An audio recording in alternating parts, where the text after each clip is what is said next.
Welcome back. So now we are leaving the first Goron Elder, who also gave us the first key shard. And so now we're leaving Goramato, and then once we are back in this room, now on the second level, you can walk along either the left or the right wall, which are both magnetic. The left side is probably a little bit easier because it only has one torch slug. Once you're safely over the next platform, you want to unequip your iron boots, and it will land safely on the platform. With that, you want to head forward and go through the door. In this previous room that we've been in before, now we're once again on an upper level. You want to run forward, step on the switch, and equip the iron boots to press it down. This will cause a magnetic field to suck you up to the ceiling. Woohoo! How cool! Once you're up here, you can walk around on the ceiling. A little bit disconcerting and awkward, but it's pretty cool anyway. So once you're up here, you want to maybe kill some of the torch slugs with your sword. Every once in a while, these torch slugs, they have these like little flaming aura thing that kind of shoots outward. It doesn't really have much range, but if you're standing too close, it will knock you down, and that would be a real shame to fall down. Once you're into this northernmost corner of the room, you want to unequip your iron boots, land safely on the platform, and go open the large chest to get a piece of heart. Now, in Twilight Princess, there are 2 heart pieces found per dungeon. This is the first one of 2 we have yet to find. If you've been following the walkthrough thus far, this should be your 7th piece of heart total that we've gotten thus far. So with that, we're actually going to work our way to the westmost side of the room. If you're following the Wii version, the GameCube version is probably the eastmost side. Just looking at our map, this is actually the map of the ceiling. It's kind of awkward. So with that, I'm just going to fast forward through this because it takes an awful long time, and I assume most of you don't really want to watch me do this because you have to do it yourself. So with that being said, we're just going to continue working our way to the west. If you come over here, you'll see the 2 torches, which is our sign of safety. Once you're between the torches, or a little bit further, you want to unequip your iron boots and head on through this door. And now we're actually back in the main room. We're actually on the upper platform. This is the one I was complaining about earlier that I was saying, why isn't it just connected? Anyways, now that we're in this room, there's actually a new enemy in here called fire keys. And as one might guess, fire keys are simply keys that are on fire. So they're kind of unfortunate because if you are wearing your wooden shield or Ordon shield, they will burn it up if they attack you. So you want to avoid getting hit with them anyways. They do a little more damage than regular keys. So here's one, for example, that's kind of hovering in front of me squeaking. So once you have defeated that, you want to head over to the other side. There are 4 Bulblins on this platform. There's 1 on the other side, and there's 3 that are guarding the switch. Once you've defeated them all, then you will be able to step on the switch and press it down using your iron boots. Once you've done that, this will cause the cranes that are in this room, the one crane, it'll cause it to spin around, and it'll go back and forth between these platforms. Notice that now the crane is activated, and it has a magnetic field that sucks things up to it. It's pretty cool, because we'll be able to use our iron boots to get to all 3 areas. So we'll be able to get to this platform, the lower one, which is leads back to the entrance, and also the higher platform, which leads onward in the dungeon. So I'm just going to wait for it to start coming back. We want to head to the north side of the room, which is the highest platform. So with that, get ready to release your iron boots, and then you can run forward. One cool thing, if you're playing the Wii version, you can actually slash as you're walking. Here I hit the wall, so I kind of stopped moving, but you can keep moving around as you're slashing your sword, and so you can actually just keep moving and just kind of walk circles around these Bulblins. It's kind of fun.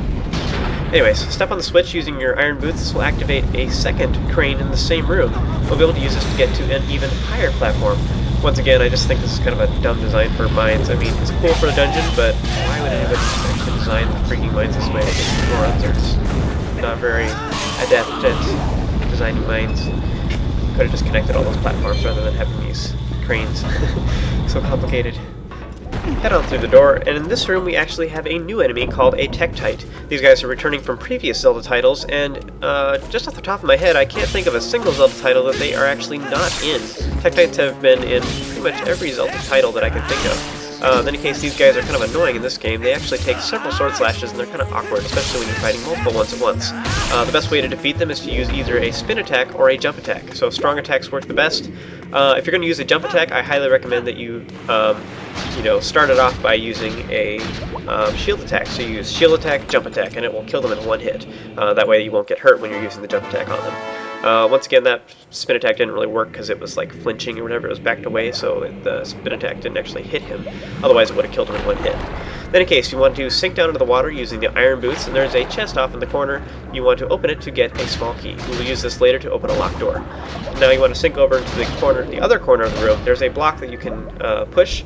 You can also push it from the other direction where there's another hole in the grating. With that, you want to float up to the surface, and you want to climb up the next ledge. There's another switch that you can press down by using your iron boots. So do so. This will cause another magnetic field to appear from the ceiling over the other way.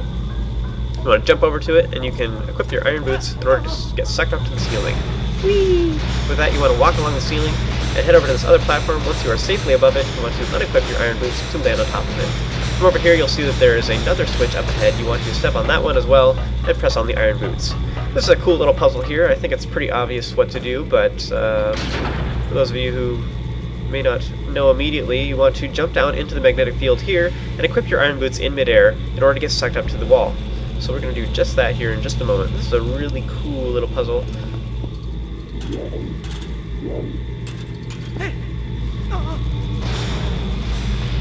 So now when you are sucked up to the wall, you want to walk along it. Once you get over to this other side, which is kind of shaped like a C, I guess, you want to unequip your iron boots to land on the top of this platform. You can open the small chest to get a red rupee, which is worth 20. Yay!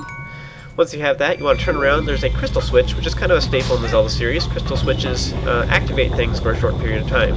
This particular one is a time switch, which will open the door. Once the time runs out, the door will close again. You'll have to work your way back up to the top of the room. So head on through the door. If you make it, then hooray. If you don't, you're going to have to climb your way back up. And here we have two Bulblins, so defeat them real quick. And then there's a new enemy up here called a Beamos. This is the first time we've seen them in this game, and they are returning from previous Zelda titles as well. Beamos have a beam that shoots out of them once they see you come in and you're close enough. We'll be able to defeat them later. Right now we can't really do anything about them. There's another crystal switch that is also in this room. If you need to get back to the previous room, you can use the crystal switch to activate the door once again, that gate, which will open it up and will allow you to go back to the previous room. In any case, you want to head over to the magnetic wall here. You want to climb up it using the iron boots. Head over to the south side first, which is on the right in the Wii version, and then you want to unequip your iron boots to land on top of the platform. There's a large chest here. You want to open it to get a piece of heart. There are 2 pieces of heart in every dungeon, and so this is the second one for this dungeon. If you've been following the walkthrough thus far, this should be your 8th piece of heart. With that, you want to jump back down and get back on top of the magnetic wall, and this time take it to the north side, which is to the left. Once you land safely up there, you'll be able to unequip your iron boots to land on top of the platform. And then you'll see that up ahead there is some rope that is suspiciously in your path. So you want to slash it up with your sword. This will cause the rope to be cut, and it will make the gate that is being blocked, the bridge, it will fall down and snap into place. How convenient. So with that, you can slash the jars that are also on this upper platform to get some recovery hearts in case you are hurt. You want to hop on down, go across the little bridge we just made, and enter the locked door using the small cube we grabbed earlier. So that is all the time I have for this video. Join me for the next video, and we will head to the mini-boss of this dungeon.